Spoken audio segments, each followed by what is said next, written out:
Salut et bienvenue dans ces vidéos hebdomadaires sur les enjeux environnementaux des villes. Cette semaine, je voulais parler un peu avec vous d'un concept qui, je pense, beaucoup de chercheurs font face avec et de plus en plus, je pense, des citoyens font aussi face avec, qui est celui de l'éco-anxiété.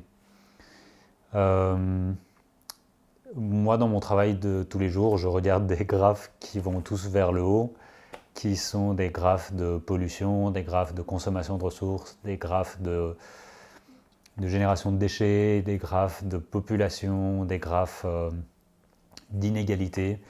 Et tous ces graphes vont vers le haut et très rapidement. Face à ça, c'est assez difficile de rester positif, de se dire qu'on va pouvoir s'en sortir face à un emballement d'un système qui va droit vers le mur. Et du coup, c'est pas toujours évident de faire face à ça. Donc ça, de toute façon, je le vois dans mon travail, mais aussi dans mes gestes quotidiens. Donc tous les jours, quand j'achète à manger, je réfléchis à d'où vient ce que j'achète à manger. Est-ce que ça pollue? Est-ce que ça détruit la planète? Est-ce que cette solution est meilleure que l'autre? Bon, bah d'accord, on élimine la viande, mais du coup, est-ce que le poisson c'est bon? Bah non. Enfin, il semble de plus y avoir de bonnes alternatives. Et à chaque fois qu'on choisit quelque chose, il y a toujours quelque chose de pire qui est derrière là. Et quand c'est pas pour la bouffe, c'est pour les déplacements. Quand c'est pas pour les déplacements, c'est pour un achat. Enfin bon, il semble y avoir une espèce de perpétuel mauvais choix. Et personnellement, ça me bouffe énormément de temps de penser à tout ça, à penser à une bonne solution, à penser à comment trouver un espèce de moyen de systématiser ce type de pensée. Et bah c'est un peu angoissant, quoi. C'est un peu angoissant de se dire que tu ne sais pas vers où on va, tu ne sais pas si on va s'en sortir, tu ne sais pas si tes actions ont réellement un sens. Euh, et surtout en pensant au futur, bah, tu penses à tes proches, tu penses à tes potes, tu penses à éventuellement avoir une famille aussi. Enfin, comment le monde va devenir inhabitable dans les prochaines années? J'espère que pas, mais si tout continue, comment tout continue à aller dans ce sens-là, bah, comment s'en sortir, quoi? Et comment rester sain dans sa tête, fonctionner au quotidien, tout en ayant ce bagage de connaissances et de, d'enjeux qui nous entourent, quoi.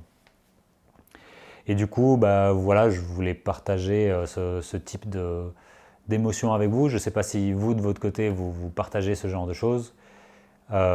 Si vous aussi, enfin, comment ce type de préoccupation vous touche? Est-ce que c'est quelque chose de quotidien, de quelque chose de permanent, quelque chose qui de temps en temps, si vous regardez un film, vous interpelle?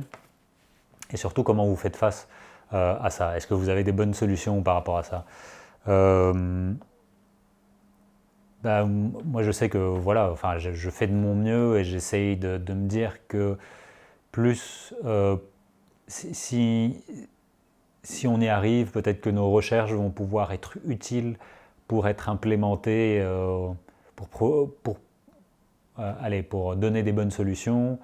Euh, Également, on a une asso qui bosse sur rendre ces informations plus accessibles, donc les consommations des villes et les pollutions provenant des villes, essayer de rendre ça le plus accessible aux citoyens pour que les citoyens et citoyennes deviennent intéressés et qu'elles puissent et pouvoir agir.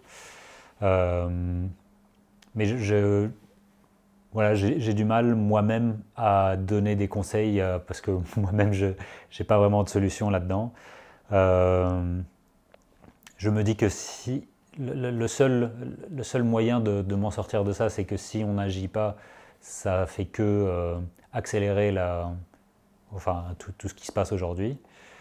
Euh, donc c'est à travers peut-être un engagement de vouloir continuer à tout prix, que les gens deviennent informés, que les gens agissent, que les gens se manifestent par rapport à ces enjeux-là. Essayer de faire un espèce de bras de fer vers tout ce qui se passe dans le côté opposé qui n'agit pas volontairement, qui n'agit pas, enfin qui est là pour s'opposer à l'amélioration du système. Bah, c'est essayer de faire de notre mieux, de créer une opposition par rapport à ça. Bien que je sais qu'on est des minuscules petites personnes et que les forces économiques sont bien au-delà de ce que nous, en tant qu'individus, on peut contrer. Peut-être qu'il s'agit de révolution, j'en sais trop rien. Mais voilà, enfin, j'essaye de me dire que pour faire face à ce sentiment d'anxiété, de stress, c'est pas pour le moment de la dépression. Je pense pas que c'est de la dépression, mais face à ces sentiments d'impuissance, c'est aussi de discuter avec d'autres chercheurs qui sont dans le même cas, d'autres citoyens et citoyennes qui sont dans le même cas, essayer de mettre en place des choses en commun, de fédérer pour se sentir moins seul aussi dans cette quête. Donc voilà, c'est pas une vidéo énormément structurée. Je voulais juste discuter de cet enjeu-là de éco-anxiété ou éco-stress ou éco-dépression, que je pense que nous sommes de plus en plus à avoir ce sentiment d'impuissance et de pression, de trop d'enjeux simultanés.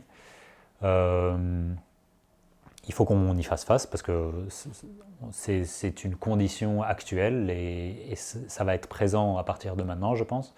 Donc il faut qu'on communique mieux entre nous, qu'on se serre les coudes pour pouvoir discuter de ce genre de choses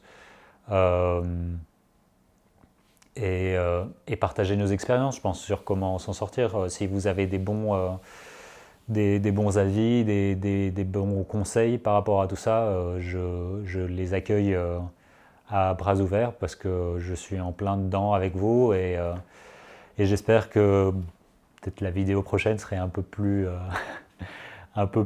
joyeuse et un peu plus positive, mais voilà. Je vais m'arrêter là et je vous souhaite un bon week-end et j'espère qu'on se revoit la semaine prochaine. Allez, ciao.